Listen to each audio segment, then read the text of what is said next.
This is a butterfly knife, well, Balisong knife. It's a knife with 3 parts to it: a safe handle, bite handle and blade. You may have seen them before, you may have even seen me use them before, because this is what I used in my first video. Now, as you can tell, I am a pro at using them. But there's one problem: they're not big enough. So today I'm going to be making a giant one. You see, now everybody always says bigger is better, and I wanted to put that to the test. I wanted to see if it's harder to learn how to use a butterfly knife if it's massive. But when choosing the size of how big to make it, the goal is to still make it usable. So I'm not going to be making it ridiculously big. I'm going to make it big enough where it can still fit in my hands and still be spun. Now I could have just bought a big one, but I decided to make one, so I went and got some aluminium and glued 4 paper stencils to it. This will make up just the handle. So to start with, I need to cut each 4 pieces out, cutting each piece an even length before cutting the details. One piece was a little bit too long, and what you saw there was me burning my hand because I was an idiot and metal gets hot in the sun. I quickly removed the extra piece, and notice I accidentally tore the paper stencil. Now I've learnt a lot of lessons making things in the past, and this is a lesson I'm not going to forget. I'm never going to use paper on metal as a stencil again. It was a nightmare, just kept ripping, tearing and falling off the metal. I had to figure out a better way of doing this. I went and got a texter, and unfortunately I only had dark colours. Luckily you could just see it on top of the black. I don't know how well you can see it on camera. I could just make it out, but I had no other choice, so I quickly sketched the rest of the shape and went back to cutting it out. Once cutting it out was finished, we quickly cleaned it up with a file, getting rid of all sharp edges, and it was time to compare it to the real thing. Grabbing the real butterfly knife, you could see it was about twice the size and it had roughly the same shape, which I was quite happy about. Only problem now is I needed to cut another 3 of them. But I had a smart idea. Instead of drawing it back on with the texter, I'm just going to place one on top of the other and recut it, which was a much better idea, a lot faster and a lot easier to see. When building this thing, it all went smoothly. I didn't have any real issues, well, except for this.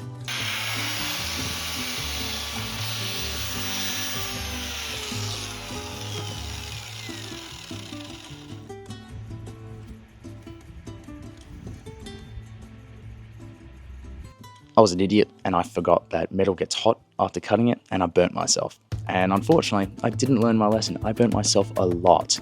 After scalding my hands, it was time to get back to the build.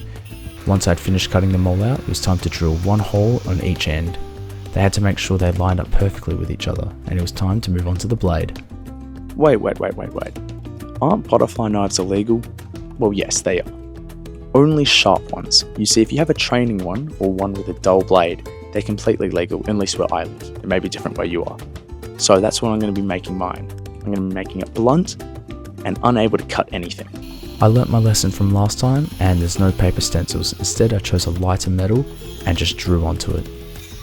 This one was much faster to cut out. It was a bit of an easier shape. I quickly cleaned it up with the file, and it was time to line up the handles onto the blade.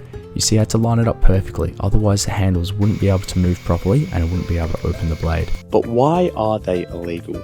Well, they're very easy to conceal. Because they're small and the blade folds away, they're very easy to hide and put in your pocket. And the second reason is opening them is very dangerous. If you don't know what you're doing, or you do know what you're doing, you just make a mistake, you can cut yourself. So because of all these reasons, they're illegal. Once that was all done, it was time to put all the pieces together. I lined up all the holes and put a bolt through it. I had to make sure the nuts weren't too tight so then the handle could still move. And at the other end, I used hundreds of washers to keep the handles separated. You see, when making this, I learnt a lot of lessons. When I was putting on the second handle, I dropped one of the bolts and realised I should have been using a table. When I put all the washers back on, I realised I forgot to put the first part of the handle on, so I needed to take them all back off again. But eventually, we got there. Okay, so the build is almost over, but there are still 2 problems left. Problem number 1. The blade is still moving side to side. You see, on a normal butterfly knife, there are these 2 pins that stop it from moving like this. And in order to fix this, I'm going to drill 2 holes and add in big bolts to act as those pins. Hopefully that'll work. So we drilled 2 more holes bigger than the rest, added in bigger bolts, and it worked great. Now the blade doesn't move uncontrollably. And problem number 2 was these 2 nuts. Now, actually, my dad came up with a great idea of solving this problem. That was to get 2 nuts and tie them to each other, stopping them from moving. Hopefully that'll work, and there's no harm in trying it, so that's what we're going to go with. If you just tighten them to the handle, then the handle won't be able to move, therefore you can't open the blade. But if you have them too loose, when you spin the blade, they'll just come loose and fly off. So by tightening two together, it solves this problem. It leaves enough gap for the handles to still move, and it stops the bolts from just coming off. As for the other side, these ones could be as tight as we wanted them to be, as nothing needed to move. After tightening those, our two problems were solved and it was time to move on. Now since that's done, there's just one thing left to do. That's to remove the excess bolt. So we're going to cut all the ends off the bolt and then we can call it good. I tried to keep the knife as close to the original shape as possible. Unfortunately, I didn't cut the holes because I thought it looked better without them. What do you guys think? Let me know in the comments. Alright, just before moving on to using the butterfly knife, there's just one more thing I want to talk about. And that is the comments I got on my last video. You guys are amazing. The amount of nice things people are saying are fantastic. And the amount of support I've been getting, I just want to thank everyone. Especially for this comment right here. I think this comment is hilarious. Why did he do it? I've got no idea. What does it mean? Also no idea. Alright, so since I've already used a butterfly knife in the past, this shouldn't be too hard to learn. The first thing we're going to learn is the basic open. This is just opening the knife so we can use it. Doing this one is very easy. You just hold the handle and flick the knife so then it all flies around. Make sure to keep your hand loose so the blade can rotate. This one was very easy, it took about 2 minutes.